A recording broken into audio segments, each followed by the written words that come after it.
Olá, sejam bem-vindas e bem-vindos à nossa aula sobre o Estatuto do Idoso e Lei Maria da Penha. Nessa aula, nós vamos então abordar alguns detalhes acerca dessas duas legislações para auxiliar você que está aí se preparando para concurso. Nós vamos começar pelo Estatuto do Idoso, a Lei 10.741 de 2003. O Estatuto do Idoso, ele é uma legislação composta aí por 7 títulos.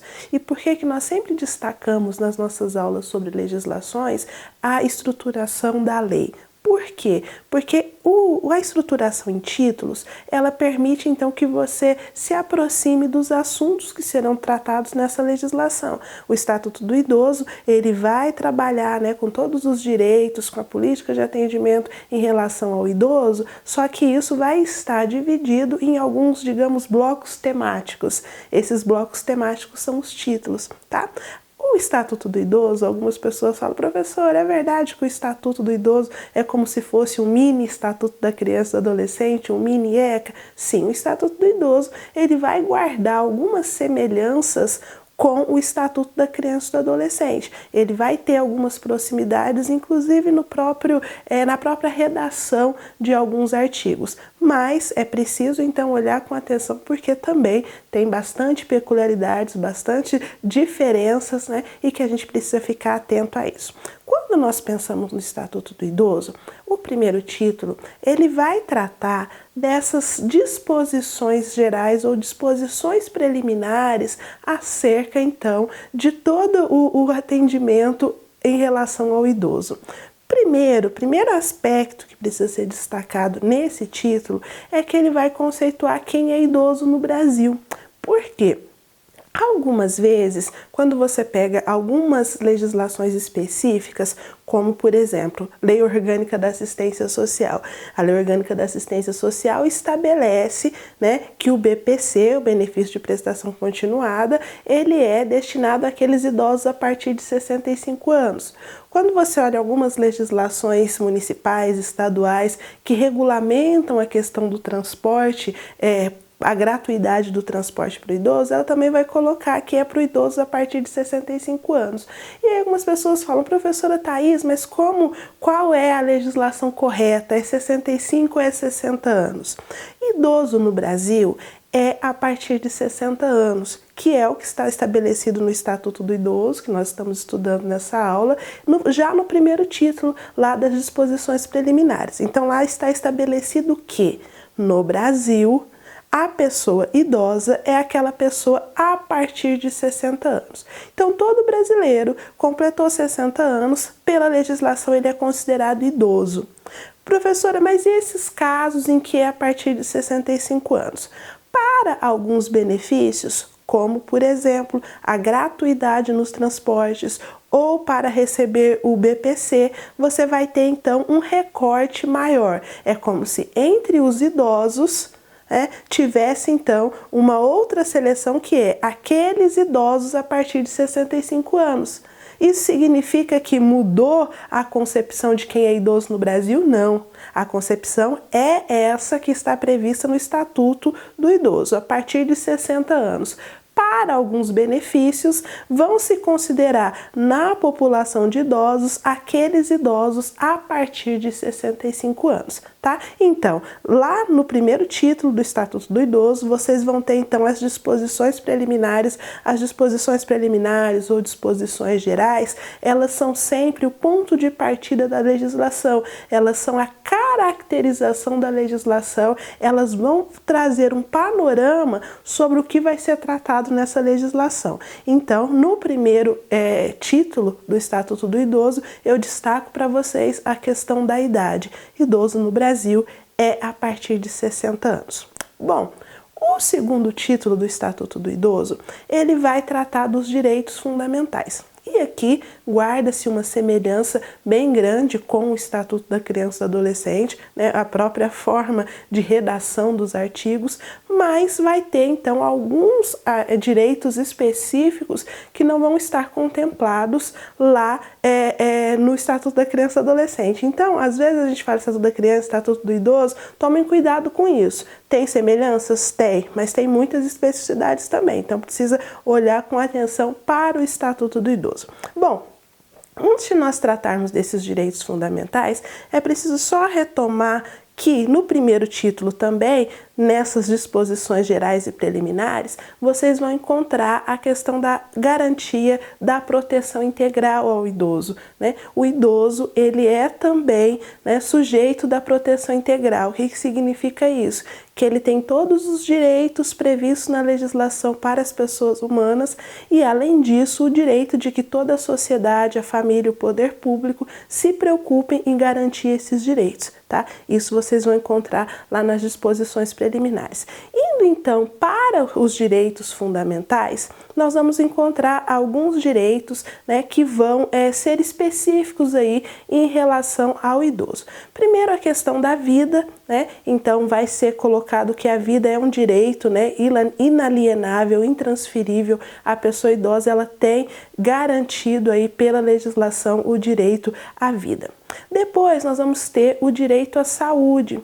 E aqui é bastante interessante vocês prestarem bastante atenção, né? Várias provas cobram isso, eu já vi várias questões relacionadas a isso, que sempre que houver situações de violência contra o idoso, essas situações elas são de notificação compulsória. O que significa isso? Que sempre que houver um atendimento e for verificado violência contra o idoso, precisa obrigatoriamente notificar a Secretaria de Saúde. Então, violência contra o idoso é de notificação compulsória. A partir dessa notificação à Secretaria, então a Secretaria, ou mesmo, né, o órgão que verificou essa situação de violência, ele vai precisar então comunicar a autoridade policial, através de boletim de ocorrência, o Ministério Público e os conselhos de idoso, Conselho Municipal do Idoso, Conselho Nacional do Idoso e Conselho Estadual do Idoso, tá? Então, a partir do momento de verificada a situação de violência, isso vai ser notificado compulsoriamente, ou seja, obrigatoriamente à Secretaria de Saúde e vai ser então notificada a autoridade policial, o Ministério Público e os conselhos. Prestem bastante atenção que essa é uma questão que aparece bastante também. Depois vocês vão ter a questão dos direitos ao alimento, né? Sempre que se trata dos alimentos, a gente comumente, usualmente chama isso de pensão alimentícia, né? O idoso, ele tem direito a receber essa pensão ou esses alimentos aí, e de acordo com o Código Civil, então o Estatuto do Idoso nesse aspecto ele é casado com o Código Civil brasileiro, vai ser colocado que os alimentos eles vão ser prestados à pessoa do idoso considerando a necessidade de quem está pedindo, né, e as condições de quem vai ofertar. Então, para se fixar o valor desses alimentos ou disso que a gente chama aí de pensão alimentícia. Além disso, nós vamos encontrar também, né, nesses direitos fundamentais a questão da previdência.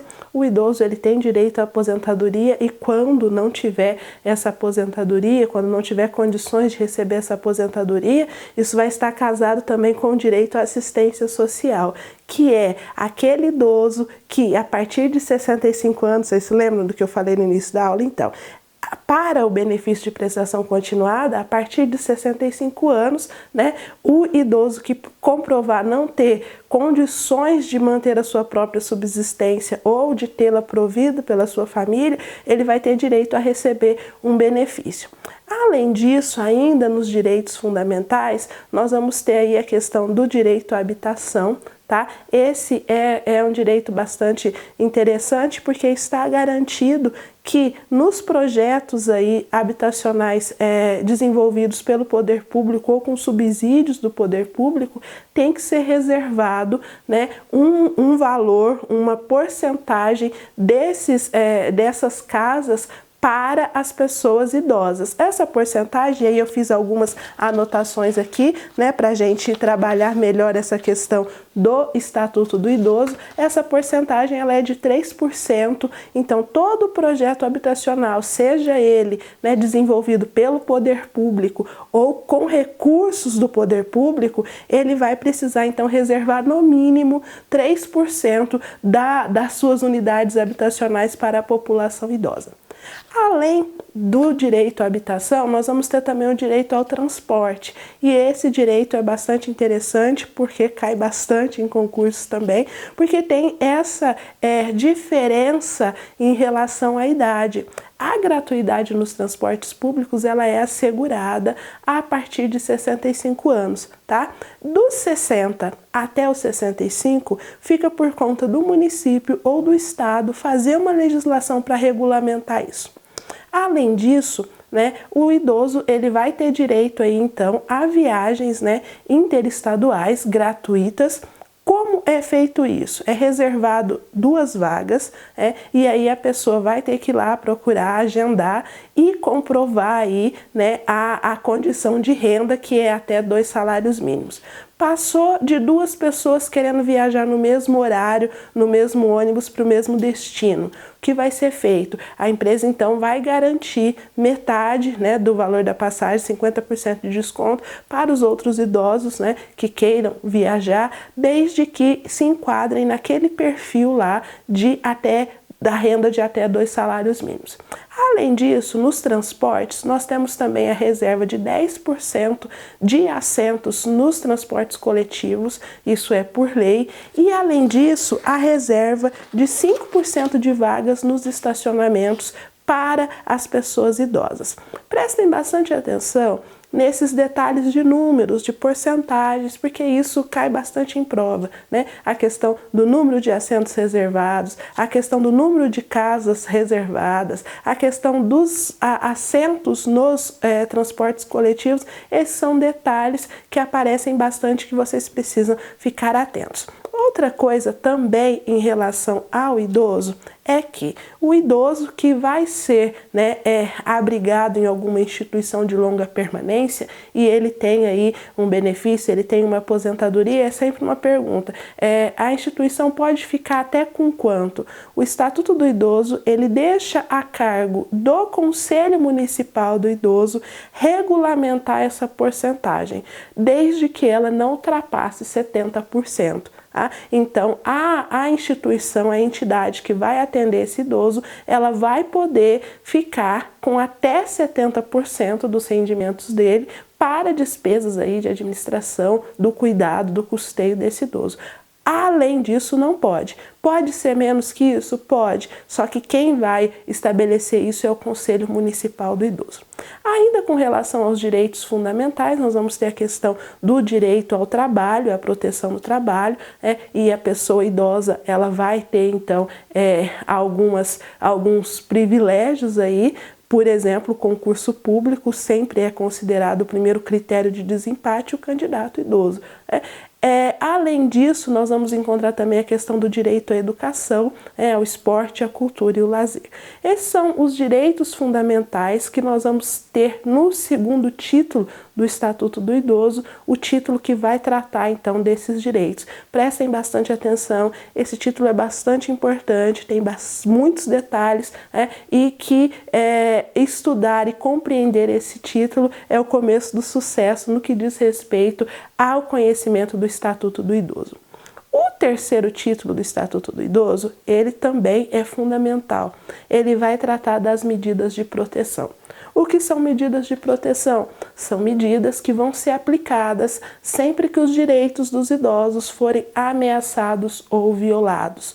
Esses direitos, quando forem ameaçados ou violados, vai ser preciso então aplicar algumas medidas. Essas medidas, elas estão previstas nesse título 3 do Estatuto, elas são 6 medidas, tá? Entre elas, por exemplo, o encaminhamento do idoso para um parente responsável, para um curador, o abrigo temporário do idoso, a orientação, o aconselhamento, são medidas que vão ser aplicadas para proteger o idoso cujos direitos forem ameaçados ou violados. Então, até aqui nós já vimos os 3 primeiros títulos do Estatuto do Idoso: disposições gerais e preliminares, bastante importante, direitos fundamentais e agora medidas de proteção.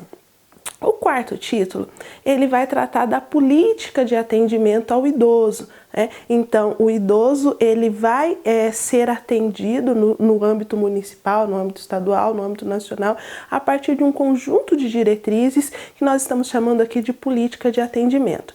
Dentro dessa política de atendimento, no Estatuto do Idoso, o foco é a questão das entidades de atendimento. Essas entidades, elas para funcionarem, vão precisar ser fiscalizadas, especialmente pela vigilância sanitária, pelo Ministério Público e pelo conselho, pelos conselhos aí, né, de Conselho Municipal do Idoso, Conselho Estadual do Idoso. Essas são as organizações que vão fiscalizar para que então sejam garantidos o atendimento de qualidade, o atendimento que respeite o idoso, tá? Então, na política de atendimento, o foco da legislação se volta então para as entidades de atendimento. Esse é o quarto título.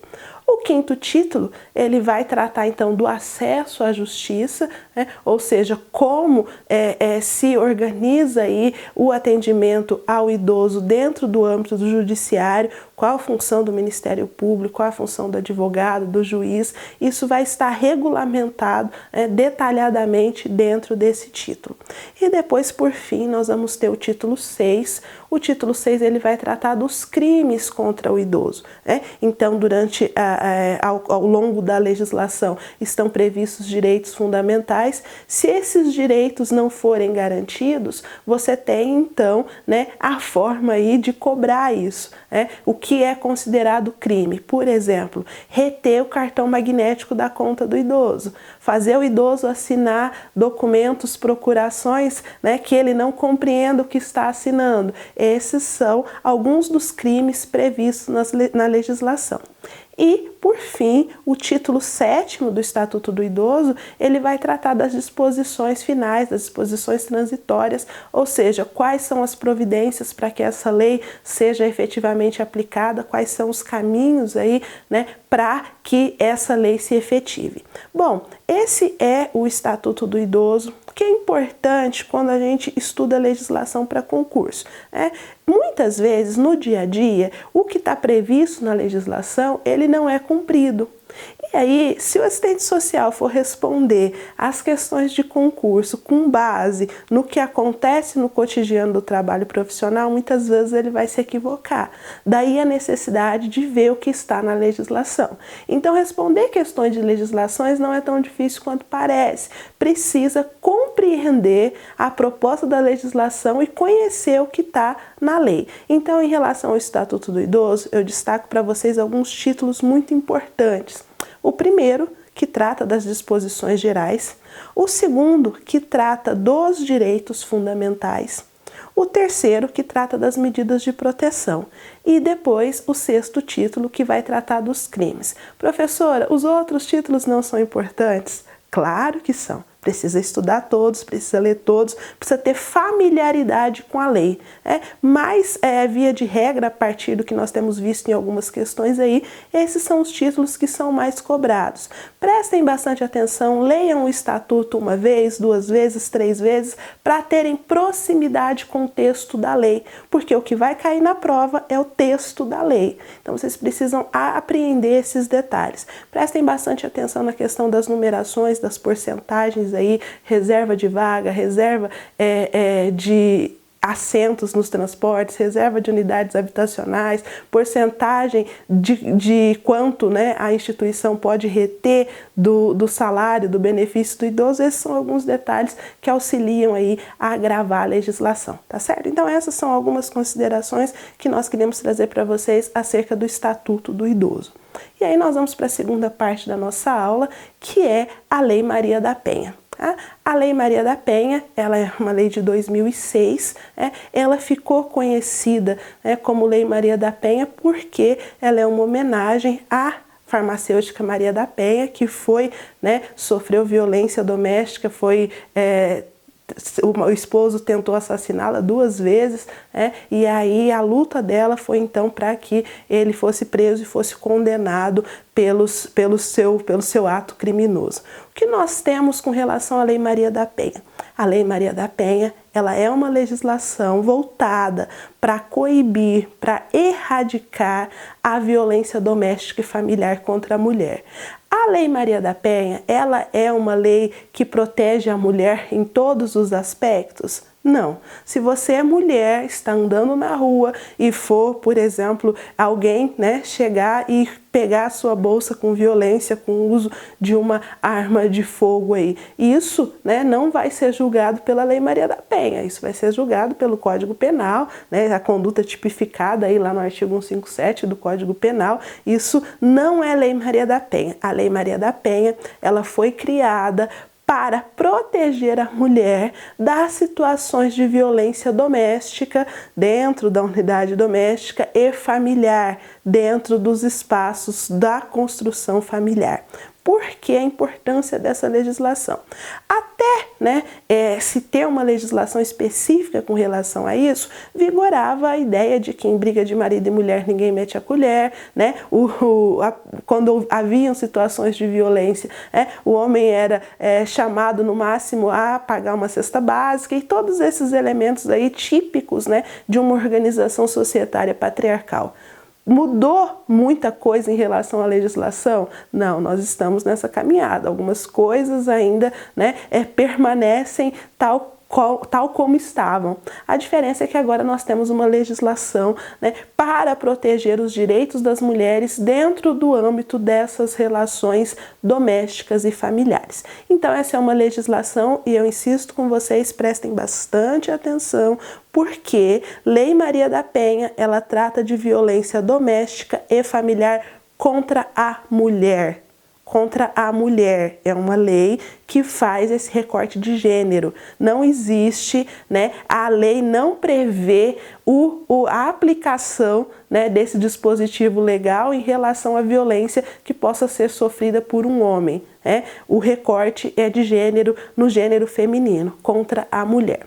A Lei Maria da Penha, ela também tem uma estrutura que nós vamos trazer aqui alguns aspectos importantes para vocês, então, que estão se preparando aí para concurso. O primeiro título, ela também está estruturada em 7 títulos. O primeiro desses títulos é o título que vai tratar das disposições preliminares. Ele vai, então, apresentar, né, a proposta da legislação. A Lei Maria da Penha, ela está de acordo com as legislações internacionais em relação à violência contra a mulher, e estabelece que a violência contra a mulher, ela é uma violação dos direitos humanos. Então, vocês vão ter aí nas disposições preliminares, nas disposições gerais, né, acerca da Lei Maria da Penha, essa caracterização da proposta da lei.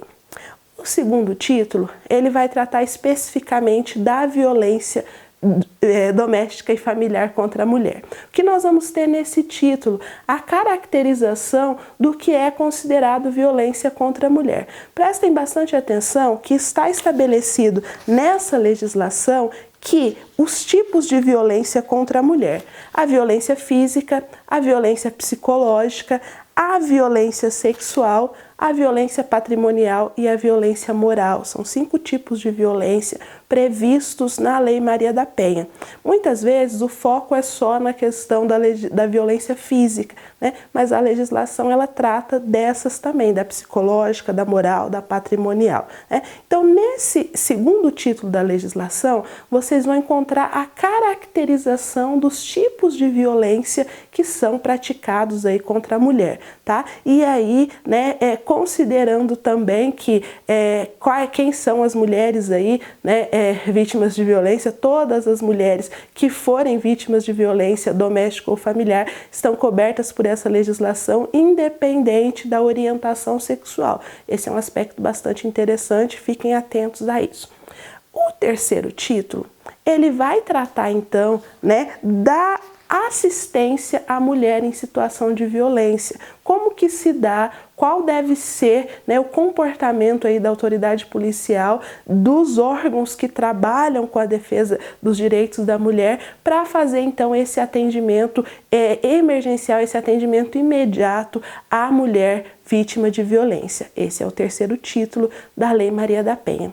O quarto título, ele vai tratar então dos procedimentos, né? Como deve ser a questão do boletim de ocorrência, o fato de que, por exemplo, a mulher que foi vítima de violência, ela não vai, né, ser obrigada a levar a intimação para o seu agressor, ela vai ser informada de todos os atos relativos ao processo. Por exemplo, o agressor foi preso, né? O que vai, quando ele for solto, a mulher vai ser comunicada. Então, esses aspectos, né, eles vão estar presentes aí no quarto título, que vai tratar então dos procedimentos relativos aí à mulher em situação de violência doméstica e familiar.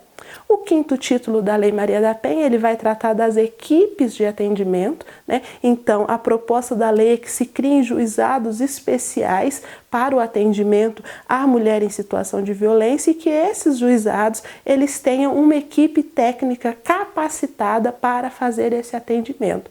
Então, nesse quinto título, vocês vão ter, então, a descrição do que se espera, né, dessas equipes, qual é aí a capacitação necessária para essas equipes. O sexto título, ele vai tratar das disposições transitórias, ou seja, como vai ficar o atendimento à mulher vítima de violência até que se estruture esses juizados, porque esses juizados ainda não existem efetivamente, né, especialmente na maioria das cidades brasileiras. Então, até se estruturar esses juizados, como que vai ser esse atendimento? Esse atendimento vai ser feito nas varas criminais, né, com designação de servidores para organizar esse atendimento. Isso está previsto, então, no título 6º. E, por fim, o título 7º, né, ele vai tratar das disposições finais, ele vai apresentar, então, as mudanças que vão acontecer em todas as legislações, no Código Penal, no Código Civil, né, em todas as legislações que tratam, que atendem aí a questão da mulher.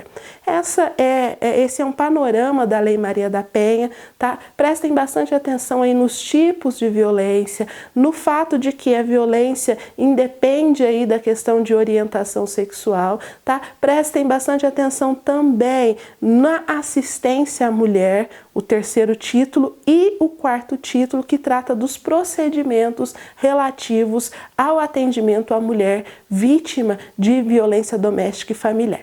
Então, essa é a Lei Maria da Penha. Na nossa aula de hoje, nós vimos Estatuto do Idoso e Lei Maria da Penha. Destaco para vocês, prestem bastante atenção nos títulos dessas legislações, elaborem sínteses que vão tratar dos principais assuntos. Dá para decorar toda a legislação, professora Thais? Acho difícil, né? Mas dá para ter familiaridade, para que quando você olhar alguma questão na prova, né, você fala, nossa, nunca vi isso.